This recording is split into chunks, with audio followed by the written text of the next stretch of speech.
members here present, just to acknowledge our members of parliament who are here in all your various jurisdictions. We appreciate you and acknowledge you, the various chairpersons of the portfolio committees. We acknowledge also our mayors and our councillors who are here present. I see also our chief whip. We acknowledge you, both of the caucus in parliament and also our caucus in the local government. We welcome our very distinguished guests from the civil society who are here present. We acknowledge you. Thank you very much for coming to this launch and event. I wish to also acknowledge and welcome members of the diplomatic corps and their representatives who are here present. Thank you for gracing this occasion. It would be inadequate for us not to also appreciate those who are from government, the state institutions, either openly or surreptitiously. We welcome you here. We appreciate your presence.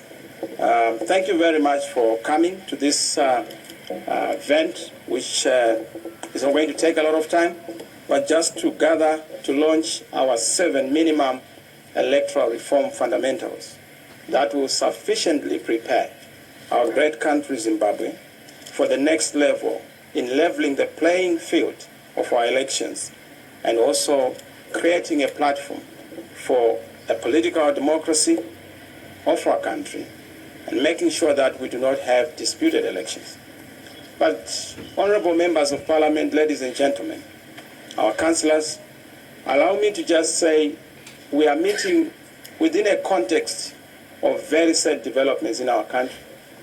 14 June 2022, our 2 members of parliament, Honorable Job Scala and Honorable Stolle, were arrested. To this day, it has been 105 days, 105 days. They are still incarcerated together with the majority of the victims or those who have been victimized, the Nyatsime 14. What is clear is that this is an assault on democracy, an assault on the will of the people, but also an undermining of the sovereign declaration of the people of Zimbabwe. Because Honorable Scala and Honorable Stolle were elected by the people of Zimbabwe. They are not honorable by mistake. They are not honorable by omission. You don't treat honorable members like common criminals, especially on the basis just of an allegation, which allegation is politically contrived and motivated. What is clear is that Honorable Scala and Honorable Stolle did not commit an offense. Their own offense is to stand against repression, oppression, corruption, dictatorship, tyranny, and bad governance. And that surely can't be an offense because they were voted on the basis of that platform by the citizens of Zimbabwe. So that is a very sad day. It continues to be a sad moment. We, as the citizens movement, are taking this issue seriously. We have left no stone unturned. We know what our opponents are expecting us to do. We don't normally accept invitations from those who do not like us. Neither do we accept advice from those who stand at the opposite of the moral and political spectrum. But we've done everything to make sure that within the confines of legality, constitutionality, and also peace, we are able to secure their release. I will not go into details of what we are doing within the country and across within the region and of course on the continent to reach out to the highest offices, including the United Nations, to make sure that the issue of this pre-trial incarceration is dealt with. We are very serious. We know as the next government we will face many challenges, trials, and tribulations. Our people are going to be persecuted. Supporters are going to be subjected to harassment. A lot of traps are going to be set, booby traps in our way. We will resist and overcome all of them. And we remain committed to making sure that we achieve change within our lifetime, and we give our great country better days and better life, happiness for all, and freedom for all. Ladies and gentlemen, with that background, let me emphasize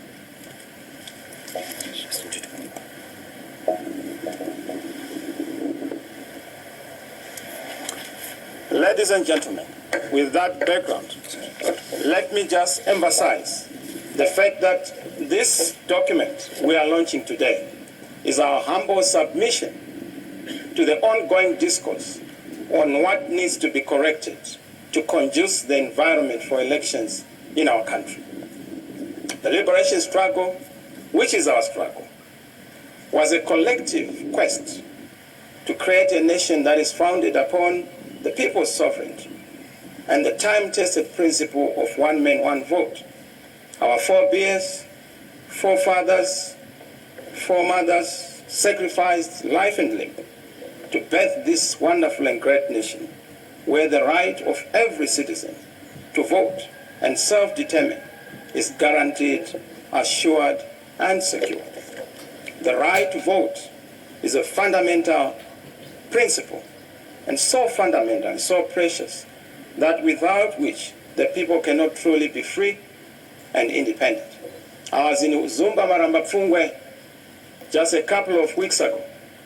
The stories, gory stories I got, the narrations of citizens in Uzumba, you would not imagine that we're in a free Zimbabwe. They have not known independence. They have not tasted independence. They have not known the meaning of the right to choose, because choices are made on their behalf. And the right to choose attracts death or vandalism or destruction of property. That tells you that we have destroyed the very foundation of the liberation struggle, its ideals and principles. And that is the platform we stand on. As I stand together with other change champions within the change champion movement, we are pushing for the restoration of that special social contract, that new consensus between the citizens and those who govern them. And I must say, those who govern them, not those who rule them. Some would love to say that they are rulers, but that is what is fundamentally wrong about our politics. We have people who are chosen to lead, but they end up ruling. And that is the tragedy, not just of our country, but also of the African continent. And that is what we seek to challenge, correct, and put into proper context. And I can tell you that we are no Mickey Mouse in fighting for this alternative and ideal. We rest and stand on the shoulders of Kwame Nkrumah. We stand on the shoulders of Nelson Mandela Rolihlahla. We stand on the foundation of Amilcar Cabral. We stand on the foundation of Frantz Fanon. We stand on the foundation of great men and women who have fought to liberate this country, to liberate our continent and nations, to make sure that the right to vote is respected, because it is the sole source of authority for any individual to govern in a modern democratic society. Voting is such an instrumental and important element that citizens have to utilize and invoke to self-govern, self-correct. There is evidence that everything has gone wrong in Zimbabwe except ourselves. You can look at the number of people who are in the diaspora, over 5 million. That tells you that something is wrong in Zimbabwe. You look at the number of people who die every day on account of diseases that we can actually deal with. That tells you that something is fundamentally wrong. The blackouts, the power blackouts that we are experiencing every day, something that is normal to have a shortage of everything. A shortage of love, a shortage of leadership, a shortage of water, a shortage of power, and more importantly, a shortage of government. That is not normal. We need to correct all those challenges that we are facing. But the fundamental source within which we have to correct that is the right to vote, which is the lifeblood of any democratic, progressive, and prosperous nation. And that right is enshrined through a peaceful, free, credible election that is held through a process of simple, accurate, and verifiable, transparent an election. But you would realize that since 1980, credible and undisputed elections have been a pipe dream in Zimbabwe.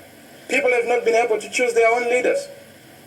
There was a fight between President Mugabe and President Joshua Nkomo. Joshua Nkomo left without this fight being resolved. There was a fight between Robert Mugabe and Edgar Tekere. Tekere left without this fight being resolved. There was a fight between Kempton Makamure and Robert Mugabe. Kempton left. This fight was not resolved. There was a fight between my own predecessor, Dr. Richard Morgan Tsvangirai. Both Mugabe and Dr. Richard Morgan Tsvangirai have left us. We still have that outstanding challenge of disputed elections. This is what we need to correct. This is what we need to remedy. Indeed, the history of disputed elections is common story within the region, on the continent. Zimbabwe is known for a testimony of elections that are disputed. That is part of what we need to resolve. It is within this context that we've learned that from 2018, when we had the election observer mission reports and other critical election bodies sharing their perspectives on our election, we've been unfortunate that insufficient work has been done. There hasn't been any appetite to reform and correct all the boxes being ticked that we failed to make sure we put in place. As you know, bad politics corrupts good economics. Our country has been in this inextricable link between bad governance and disputed elections. As we speak, not only do we have a disputed and contested occupant of the presidency, we also have a disputed and contested electoral process. We also have a disputed and contested electoral program and landscape. Certainly, as we look at this crisis of disputed elections, which is the main source of our problems in this country, we need to find a common solution. The solution being our PREPARE document. PREPARE is our humble submission. To say PREPARE as an acronym is pre-election pact on reforms. This is a product of wide consultative programs with the citizens. We have listened to the voices of the war veterans. We have listened to the voices of the students. We have listened to the voices of labor, trade unions. We have listened to the voices of the women. We have listened to the voices of the church. We have listened across the board in the rural areas, traditional leaders telling us in their own perspective what they need to be seeing put in place. A lot of people complained, particularly those in ZANU-PF, when I mentioned the issue of the United Nations as a multilateral body to oversee and supervise our elections. But I got that from Manicaland, from one of the chiefs who told me, and I will not mention the name, who told me that ZANU-PF must be the last ones to complain about the UN running or supervising the elections in this country. Because in 1980, we asked them to do it on our behalf, and the United Nations did a perfect job. So it's not something new, it's not something bizarre. This is coming from the citizens. And when I articulate the citizen voice, don't shoot the messenger. Please understand the substance of the message. It's not my story, it's the story of the Zimbabwean people, the citizens themselves, who are demanding this. As I indicated also, the International Electoral Observer Mission reports were very clear. NDI, RI, the European Union, the Commonwealth, the African Union, SADC, they had clear and well-articulated recommendations on what should be done to move our country forward. But if you look at it, not a single thing has been done to move the process forward. This is why we contextualize by coming here with our document, PREPARE. PREPARE is our humble submission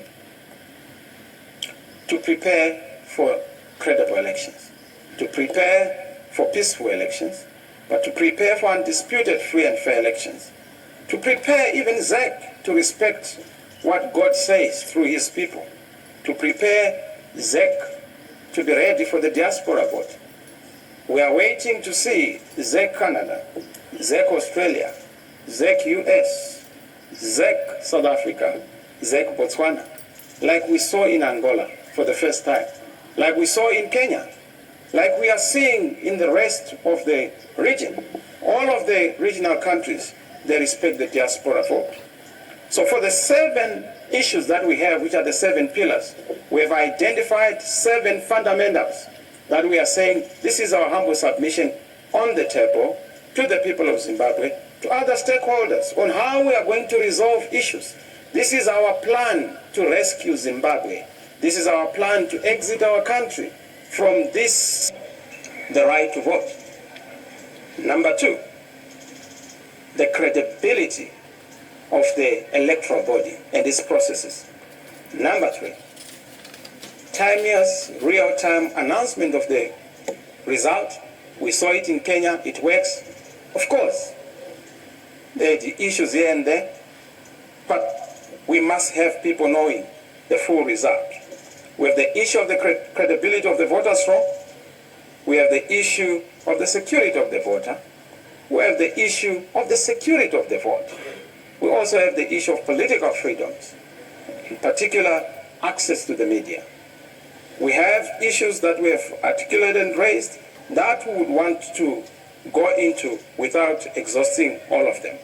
We also have the very important issue of the role of our institutions of the state, in particular our security services and the traditional leaders, because they are ours. They need to be respected, and we need to be very clear in terms of what we stand for. Ladies and gentlemen, honorable members of parliament, without wasting too much of your time, members of the diplomatic corps, let me and allow me to just go into the issues without going into the detail, because the document is going to be launched and you have your copy. We are also going to make sure that this document is publicly published and widely circulated. We will get this copy also to our parliament. We will get this copy to ZEC. We will get this copy to SADC, the AU. But more interestingly, we will also make sure that all the other political players, I now understand that we have over 100 political parties, in Zimbabwe, and we will just reach out to those whom we understand to be political parties, and I'm saying those whom we understand.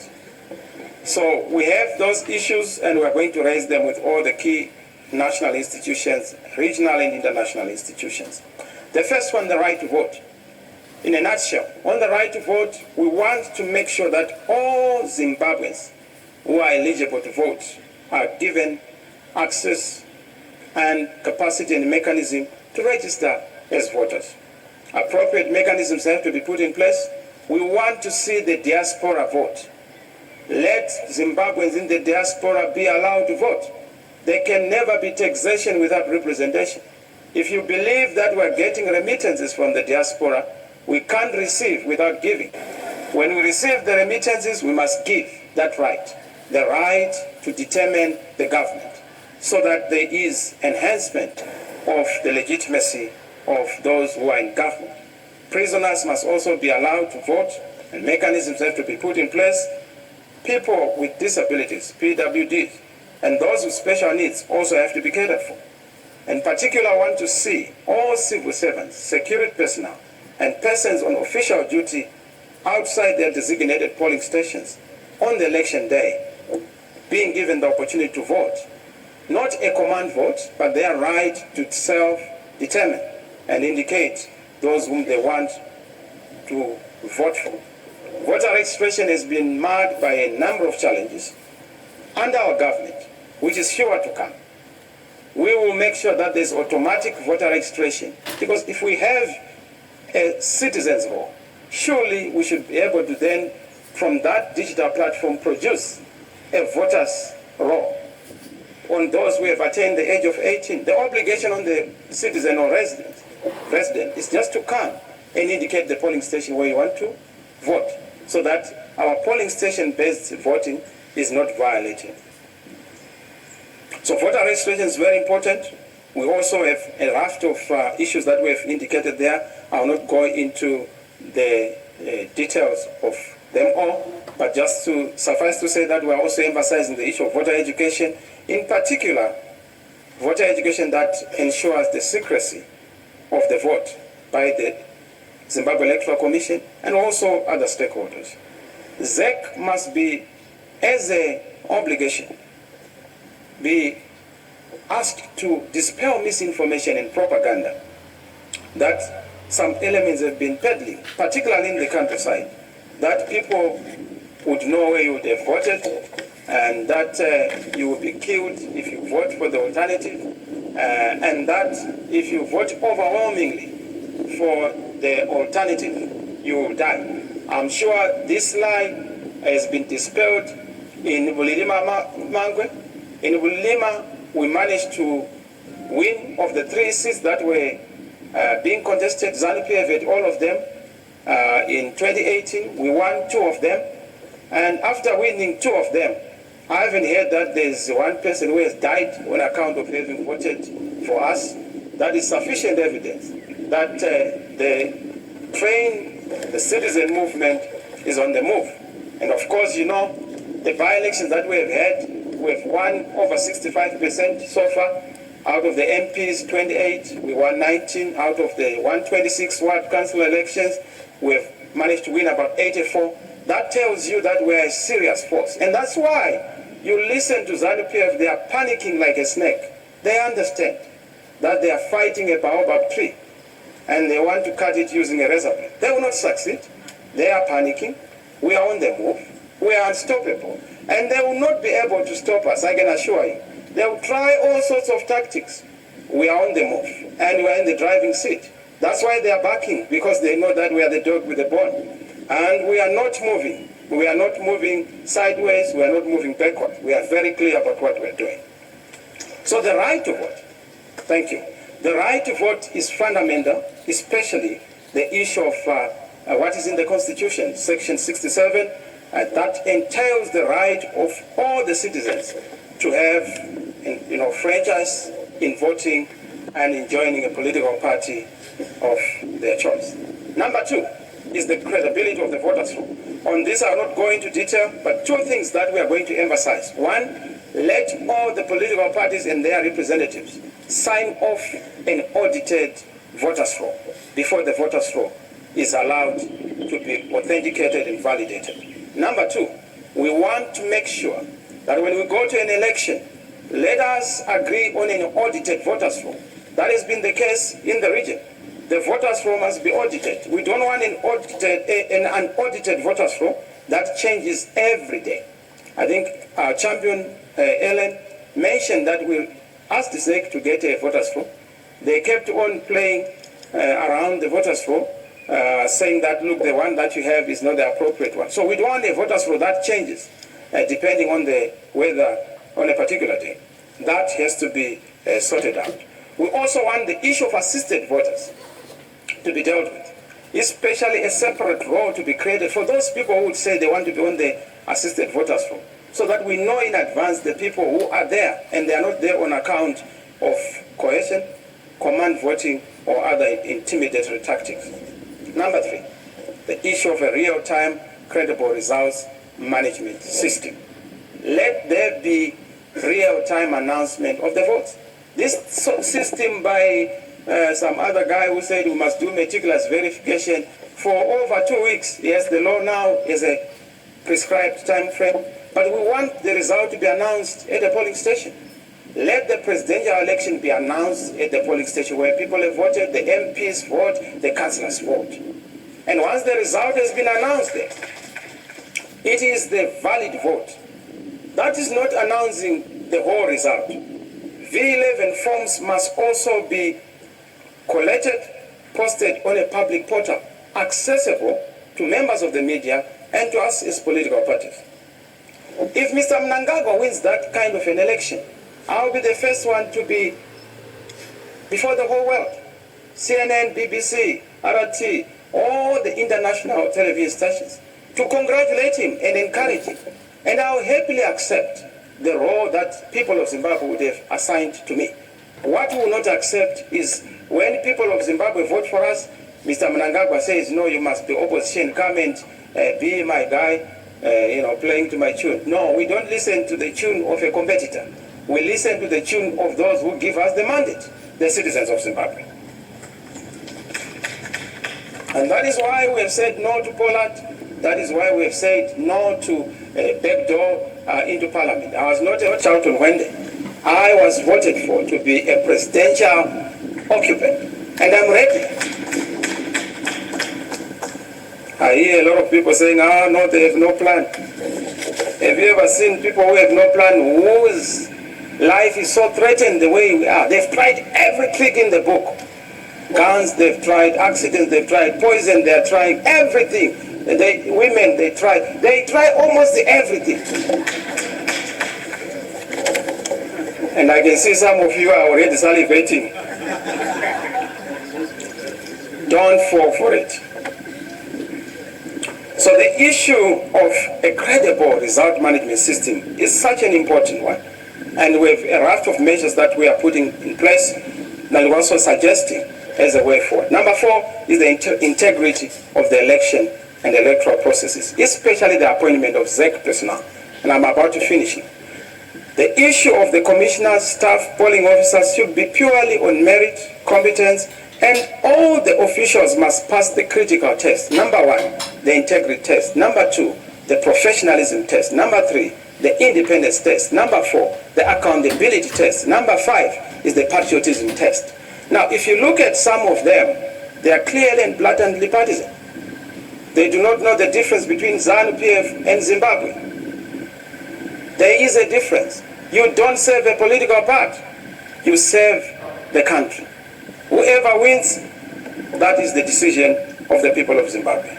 So yes, all these objections we have put in place around the issue of ZEC processes is something that we want to be fixed and corrected, especially the issue of election logistics, the polling station distribution, the voters' roll registration, issues of the voters' roll, and delimitation. ZEC must have a periodic and time-bound stakeholder engagement so that they do not do certain things nicodemously and behind closed doors, like just introducing a new fee structure for candidates. Who did you consult? It takes two to tango. Don't tango alone. We are the candidates, we are the players. If you are a referee, you don't occupy the pitch and stadium by yourself. Ask us, the players, so that the game is complete. So ZEC is a big issue. We continue to raise these issues, particularly around the issue of the polling material procurement, the design of the ballot paper, the quality of the ballot paper, the ballot papers that are going to be printed. In other countries, they actually agree on the printer of the ballot papers. We want that to be the case here. And a lot of people will be saying, no, ZANU-PF will not agree. This is not a ZANU-PF affair, it's a national affair. And ZANU-PF is just a tiny component of the whole complex called Zimbabwe. So yes, they have to be part of the process, but they are not going to be the alpha and omega, the beginning and the end of what's good and correct for Zimbabwe. Zimbabwe belongs to Zimbabweans, and we fought for the liberation of our country, and those ideals have to be defended. And if need be, we need to even lay our lives for this fundamental ideal. The issue of the limitation, we have a raft of reforms. But number 5 is political freedoms and media access. You know, the state media is supposed to be a public broadcaster, ZTV, radio, but they are being treated like a private station for ZANU-PF. Every day you see ZANU-PF officials, they even convene their meetings via the public media. Abuse of state institutions. We need to correct this. It's important for the media to be available. And I've said, let's have a regulated presidential debate. You can't allow people to go to an election where they have not subjected to scrutiny presidential candidates. I saw in Kenya, there was a presidential debate, and Baba decided to participate in absentia, but there has to be a mandatory way of saying, let the candidates come and face the citizens and be asked and provide solutions. Our rallies have been banned, a number of them. In the